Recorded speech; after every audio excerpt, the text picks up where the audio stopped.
안녕하세요. 이번 시간에는 지난 시간에 이어서 기초 언어 능력 평가 시험을 봤을 때 점수가 평균 자기 학년의 평균과 유사한 혹은 평균 근처에 있는 학생들의 특징에 대해서 말씀을 드려보겠습니다. 기초 언어 평가를 이렇게 봤을 때 그 평균하고 유사하거나 평균보다 약간 높을 수도 있고 약간 작을 수도 있는데 이런 학생들을 보면 이제 첫 번째 유형은 독서를 이제 적당히 한 학생들이 있어요. 독서를 이제 많이 하진 않고 그냥 적당히 한 학생이 있고요. 두 번째는 독서를 거의 안 했는데도 불구하고 사교육을 많이 받으면서 공부를 많이 한 학생들이 있습니다. 그러니까 사교육으로 뭐 영어든 수학이든 뭐 또 다른 학원이든 많이 다니면서 숙제도 많이 하고 공부 자체를 많이 한 학생들도 어느 정도 평균 정도 점수까지는 언어 능력, 독서를 거의 안 해도 나오더라고요. 제가 확인을 해봤더니. 그리고 세 번째 유형은 정말 이제 약간 의외인데, 독서 토론 학원을 5년 이상 다닌 학생들 중에서도 이런 학생들이 꽤 많아요. 특히 5년 이상, 5년에서 한 8년, 9년. 뭐 이렇게 독서 토론 학원을 굉장히 오래 다닌 학생들도 이제 점수가, 언어 능력 평가 점수가 뭐 1년 이상, 2년 이상, 3년 이상 높을 것 같은데, 그러지 않고 거의 평균 근처에 있습니다. 깜짝 놀랐어요, 저도. 그래서 일단 첫 번째하고 두 번째 케이스는 독서를 뭐 적당히 하거나 공부 자체, 사교육을 많이 받으면서 강제적으로 공부를 많이 하면 공부 자체를 하는 것 자체가 언어 능력을 어느 정도 올려주니까 언어 능력이 올라간다라는 건 이해가 가는데, 그러니까 평균 정도까지는 자기 학년 평균 정도 점수까지는 나온다라는 건 이해가 가는데, 세 번째 케이스 독서 토론 학원을 5년에서 8년 정도까지 이렇게 다니면서 뭐 8년 정도 다닌 애들은 뭐 초등학교 1학년부터 중2까지 다니고 중3도 다니고 있는 상태가 이제 거의 8년까지 다니는 상태죠. 그러면서 이제 독서도 많이 했을 것이고 이런 학생들인데 이제 언어 능력 점수가 왜 평균밖에 생기지가 않을까? 이게 참 의아한데 제가 이제 학생들하고도 이제 그런 점수가 나온 학생들하고도 상담을 해보고 그리고 공부머리 독서법 저자가 쓴 그 책도 한번 검토를 해보고 그리고 그 저자의 인터뷰도 이렇게 쭉 한번 검토를 해봤더니 제가 이제 독서에 대한 전문가는 아니니까 한번 저도 궁금해서 한번 이렇게 검토를 해봤더니 독서 토론학원을 오래 다닌 학생들이 언어 능력 점수가 좋지 않은, 그러니까 평균 정도밖에 안 나오고 뛰어나지 않은 그런 이유들이 첫 번째가 이제 속독하는 버릇. 그러니까 학원을 오래 다니니까 이제 책을 읽는 게 숙제같이 느껴지는 거죠. 그러니까 빨리 대충 읽고 수업하러 가야 되니까 빨리 대충 읽으면서 책을 구경하는, 몰입해서 책을 낱낱이 보는 게 아니라 그냥 책에 있는 내용이 뭔지 이렇게 건성으로 보는 그런 것들이 습관이 잡히다 보니까 평상시 독서를 할 때도 몰입해서 보지 못하고 건성으로 보게 되는 것. 이게 하나의 이유가 있고요. 그 다음 두 번째가 독서 토론학원 자체가 이제 커리큘럼이나 그런 것들이 신입생들도 오고 그래야 되다 보니까 주로 이제 흥미 위주거나 아니면 재밌거나 아니면 약간 수준이 좀 낮거나 그런 거 위주로 커리큘럼을 많이 짠다라고 합니다. 그 저자의 인터뷰를 봤더니.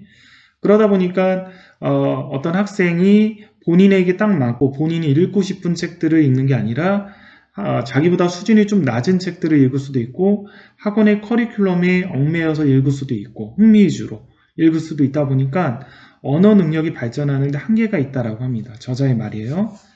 자, 그리고 또 하나는 이제 독서 토론 학원에서 지식 도서를 이렇게 강요하는 경우가 또 언어 능력을 많이 올라가지 못하게 하는 그런 예라고 하는데요. 그게 이제 예를 들어 초등학교 같은 경우에 이제 지식 도서는 초등학교 수준의 지식 도서를 만약에 독서 토론 학원에서 이렇게 보게 한다면 초등학교 수준의 지식 도서는 지식을 그냥 나열하고 인과관계를 설명하지 않고, 왜냐면 어려운 내용이다 보니까 인과관계를 정확하게 설명하지 않고 그냥 지식을 나열하는 형태로 이렇게 책이 있기 때문에 아이가 상식은 늘어날 수는 있지만 그 책을 통해서의 언어 능력, 인과관계를 파악하고 그 속에서 몰입하고 뭔가 추론하고 그런 언어 능력 자체를 올리는 데는 크게 도움이 되지 않는다라고 합니다. 그리고 만약에 이제 초등학교 수준이 아니라 중학교나 고등학교 수준의 지식 도서를 독서 토론학원에 수업을 하는 경우는 학생들이 이제 그 지식 도서를 제대로 읽지 않을 가능성이 또 높아가지고 실제 건성으로 책만 구경하는 형태의 현상이 벌어져서 역시 언어 능력이 높지 않을 수가 있다. 이렇게 이제 얘기를 하더라고요. 자, 그래서 독서 토론학원을 이제 장기간 5년 이상 이렇게 다니는 경우는 자녀들을 이렇게 한번 점검을 해볼 필요가 있을 것 같아요. 그러니까 독서 토론학원은 3년 정도 다니는 학생들 중에서는 언어 능력 점수가 1년이나 2년 이상 높은 학생들도 있었거든요. 오히려 장기적으로 이렇게 관성적으로 다니는 학생들 같은 경우에 언어 능력 점수가 이제 자기 학년 평균 정도 점수밖에 안 되는 경우가 많기 때문에 제대로 독서를 하고 있는지 뭐가 문제인지 꼭 점검을 한번 해볼 필요가 있고요. 또 하나 이제 지식 도서 위주로 아까 말씀드렸던 이렇게 책을 읽는데 언어 능력 점수가 안 좋은 학생들도 있어요. 그래서 지식 도서만 너무 읽는 학생들 같은 경우도 한번 점검을 해볼 필요가 있습니다. 자, 그런데 제가 이제 학생들을 이 평균 정도 근처에 있는 학생들을 살펴봤을 때 이제 공부를 많이 하는 아이들 있잖아요. 사교육을 많이 받아서 공부를 많이 받아가지고 평균 근처에 있는 학생이나 독서 토론학원을 5년에서 8년 이 정도 오랫동안 다니면서 평균 근처에 있는 학생들을 보면 나중에는 학년이 올라가면 그래도 공부를 그럭저럭 잘할 것 같다라는 생각이 듭니다. 이제 왜 그러냐면 일단 독서 토론학원을 오랫동안 다니는 학생들은 되게 모범적이에요. 여기 보면 겉으로 보기에도 모범적이고 되게 숙제에도 자기 동기부여가 돼서 열심히 하고 그리고 숙제하고 그럴 때도 혼자서 막 이 정리 같은 것도 잘합니다. 뭔가 요약 정리도 하고요. 자기가 모르는 것들은 뭐 포스트잇이나 그런 거를 붙여놓고 체크도 하고 그러니까 뭔가 공부하는 학생 같아요. 모범적으로 공부하는 학생 같고 그리고 자기 스스로 자기 미래나 공부에 대해서 걱정도 하고 약간 철이 들었다라는 느낌이 들었다라고 할까요?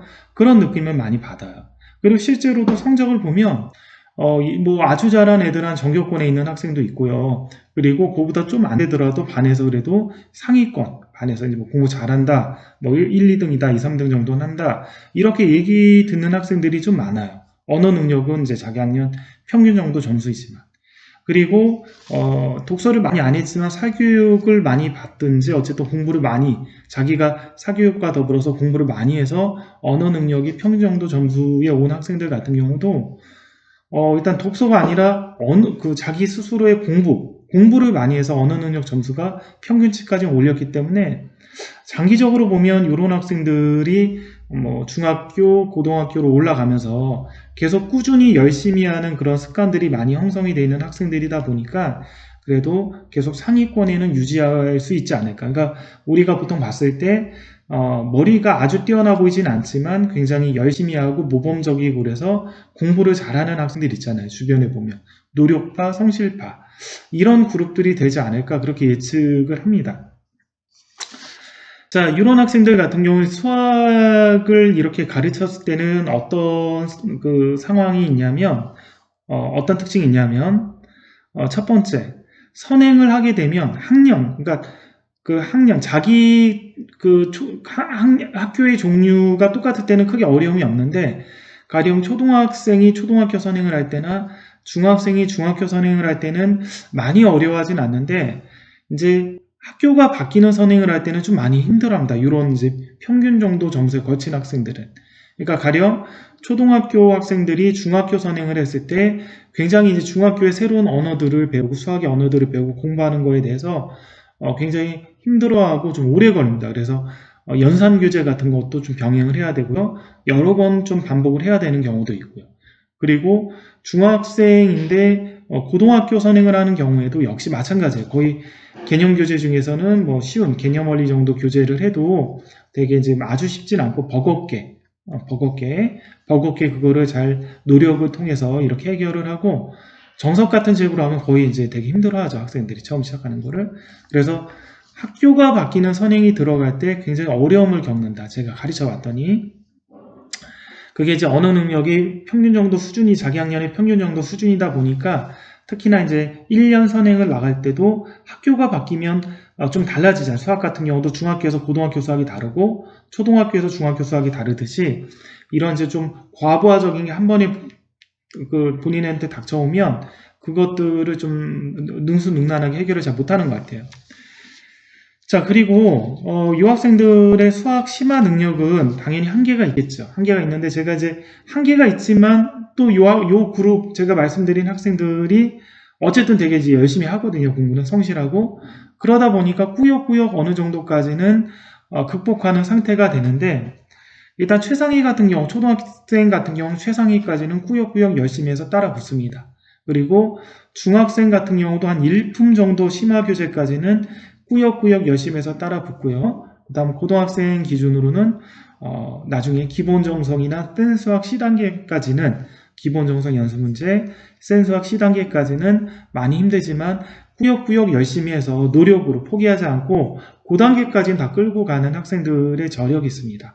그래서 일단은 독서 토론학원 오래 보낸 학생들 같은 경우는 한번 점검을 꼭 한번 해보시고 그럼에도 불구하고 이렇게 이제 독서 토론학원을 오래 다녔거나 아니면 사교육을 많이 받으면서 공부를 많이 한 학생들은 굉장히 공부하는 틀이 어느 정도 잘 잡혀 있어요. 잘 잡혀 있기 때문에 앞으로 이제 공부를 어느 정도 계속 열심히 공부를 열심히 하면 공부를 잘하게 되거든요. 그리고 제가 나중에 말씀을 드리겠지만 언어 능력 점수가 떨어지는데도 불구하고 수학을 굉장히 잘하는 학생들도 있어요. 뭐 수학 정규 1, 2등, 이과에서 정규 1, 2등 하는 학생들도 있거든요. 그래서 공부 자체를 많이 하게 되면 공부는 잘해질 수가 있기 때문에 이런 학생들은 뭐 당장은 언어 능력은 좀 떨어져서 쉽게 공부는 못하겠지만 워낙 노력으로 커버하면서 계속 극복해가는 스타일이다 보니까 앞으로 잘 해낼 거라고 이렇게 예상이 됩니다. 여기까지 하겠습니다.